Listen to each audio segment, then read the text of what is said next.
Ocean Park's Buried Alive. Chung Choo-kit was a 21-year-old architecture student with a passion for design and structure. On September 16, 2017, he visited Ocean Park in Hong Kong during its Halloween festival, eager to experience the seasonal attractions. The park's signature haunted house that year was called Buried Alive, a maze designed to simulate the experience of being trapped in a coffin and buried underground. At approximately 2:30 p.m., Chung entered the attraction alone. The haunted house featured narrow corridors with dim lighting, fake cobwebs, and actors dressed as the undead. What visitors didn't know was that behind the theatrical facade lay mechanical areas essential to the attraction's operation. These spaces were meant to be accessible only to staff. Somewhere in the darkness, Chung made a critical mistake. He passed through an unmarked door that led to a restricted mechanical zone.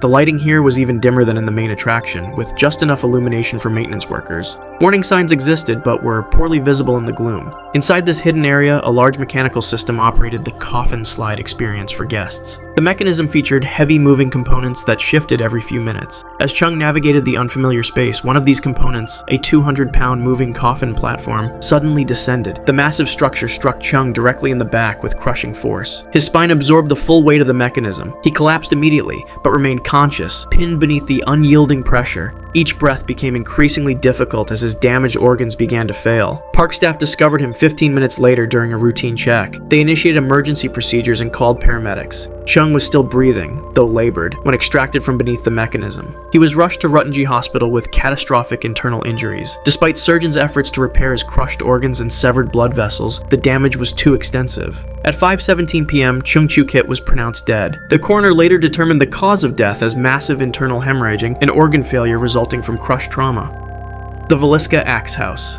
On the evening of June 9, 1912, the Moore family of Villisca, Iowa, attended a children's church program. Josiah Moore, 43, his wife Sarah, 39, and their 4 children, Herman, 11, Mary Catherine, 10, Boyd, 7, and Paul, 5, returned home at approximately 9:30 p.m. They were accompanied by Lena Stillinger, 12, and her sister Ina, 8, who were staying the night as guests. The 2-story white frame house at 508 East 2nd Street was quiet as the family prepared for bed.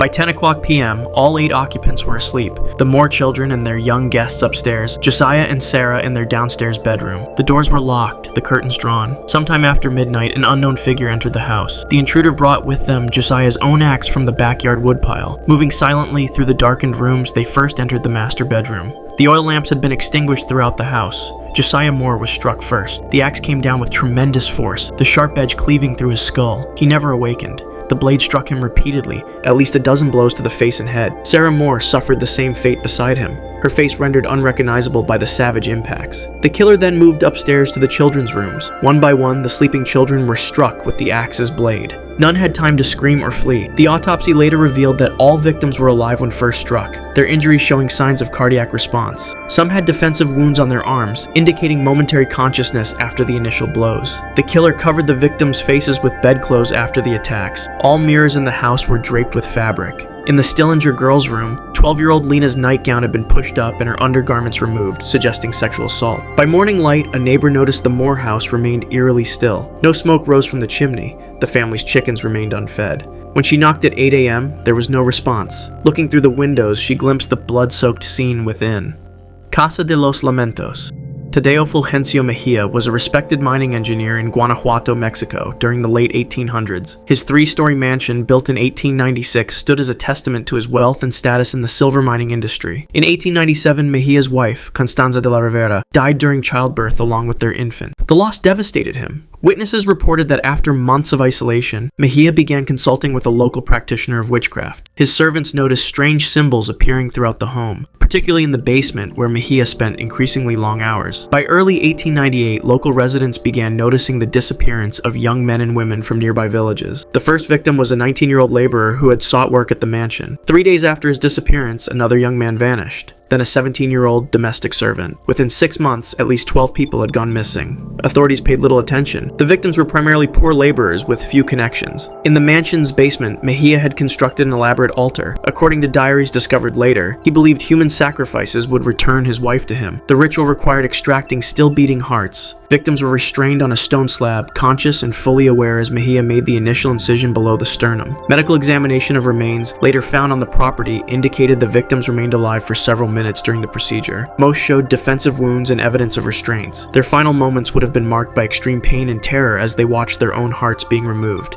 In December 1899, local authorities finally investigated the mansion after a delivery boy reported hearing screams. Upon approaching the basement, they discovered Mejia in the midst of a ritual. Before they could apprehend him, he placed his Smith & Wesson revolver against his right temple and pulled the trigger. The bullet traveled through his brain at approximately 900 feet per second, causing instant neurological shutdown. Blood and brain matter sprayed across the altar where his last victim lay partially dissected. In the basement chambers, investigators found the remains of 23 victims arranged in a circular pattern.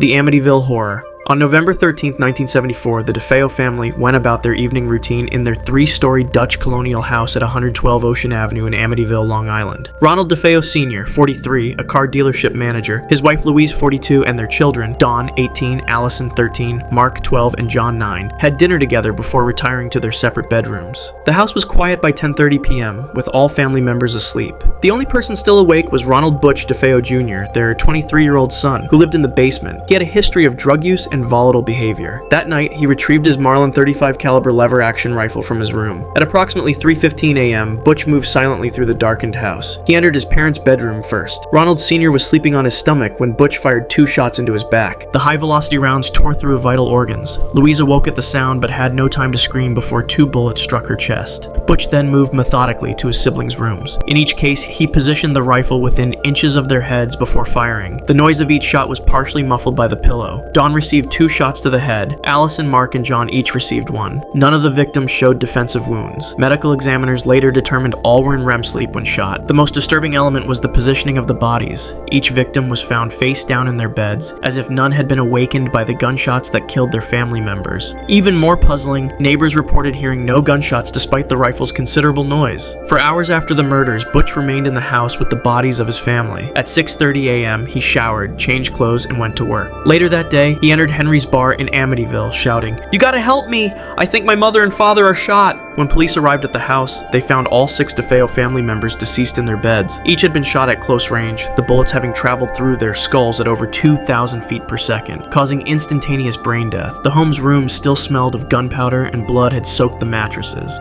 Greystone Mansion. Edward Lawrence Ned Doheny Jr. was the only son of oil tycoon Edward L. Doheny Sr., one of the richest men in America. In 1928, Ned moved into the newly completed Greystone Mansion in Beverly Hills, a 55-room Tudor estate built at a cost of $3.2 million. On February 16, 1929, the 35-year-old oil heir was at home with his wife Lucy and their 5 children. That evening, Ned's longtime friend and secretary, Hugh Plunkett, 31, arrived at the mansion. The 2 men had known each other since childhood. Plunkett had recently been implicated alongside Ned in the Teapot Dome scandal, a government bribery case that had shaken the nation. Both men were scheduled to testify before a grand jury in the coming days. At approximately 10:30 p.m., Lucy Doheny heard what she later described as muffled pops coming from the guest suite. She sent a servant to investigate. Minutes later, the servant discovered both men dead in the bedroom. Ned's body lay face up on the floor, blood pooling beneath his head from a single gunshot wound. Plunkett was found several feet away, a .45 caliber revolver still clutched in his right hand. The official ruling was murder-suicide. Plunkett had shot Doheny, then turned the gun on himself. But the physical evidence told a different story. Ned's wound showed no powder burns, suggesting the gun was fired from at least 3 feet away. Yet Plunkett's body lay too far from Doheny to have fired from that distance. More troubling was the bullet trajectory in Plunkett's skull, fired at an angle nearly impossible for self-infliction. Medical examiners noted that Ned died instantly, the bullet entering behind his right ear and exiting through his left temple, severing major brain structures. Plunkett's wound was through the roof of his mouth, angled sharply upward into the brain.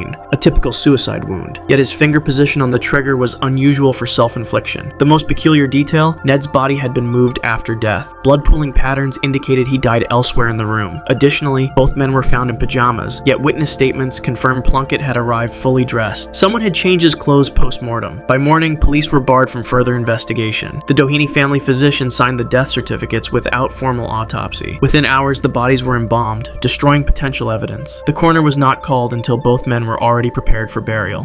The Reed House Hotel. In 1927, the Reed House Hotel in Chattanooga, Tennessee, stood as one of the city's premier accommodations. The 10-story brick building featured elegant decor, with ornate chandeliers hanging in the lobby and plush carpets lining its hallways. Among its 241 rooms, room 311 appeared unremarkable, a standard accommodation with vintage furniture and a white porcelain clawfoot bathtub. On the evening of April 19, 1927, Annalisa Netherly, a 25-year-old woman with dark hair and pale features, checked into room 311. Hotel records indicate she was traveling alone, known, though staff later reported seeing her arguing with a man in the lobby. Annalisa had been involved with a married businessman from Atlanta for approximately 6 months. At approximately 11:30 p.m., guests in neighboring rooms reported hearing raised voices, followed by what one described as a terrible crash. No one investigated. The following morning, a housekeeper knocked on the door of room 311 for routine cleaning. Receiving no response, she used her master key to enter. The bedroom appeared undisturbed, but the bathroom door stood partially open. Inside, the housekeeper discovered Annalisa submerged in the clawfoot tub. The water had turned deep crimson from the blood that had flowed from a 7-inch laceration across her throat. The wound was jagged, suggesting the killer had used a straight razor with considerable force. Medical examiners later determined that Annalisa's throat had been cut while she was still conscious. The depth of the wound severed her carotid artery and jugular vein, causing catastrophic blood loss. Spray patterns on the bathroom walls indicated she had struggled briefly, her heart pumping blood at high pressure as it exited the wound. Most disturbing was the position of her hands. They showed no defensive wounds, suggesting she may have initially trusted her attacker. Her fingers displayed a bluish tint, indicating she had remained alive in the cooling water for several minutes after the attack. Police investigators found partial fingerprints on the straight razor discovered behind the toilet. Hotel records showed her lover had checked in under a false name. By the time authorities identified him, he had fled to Mexico.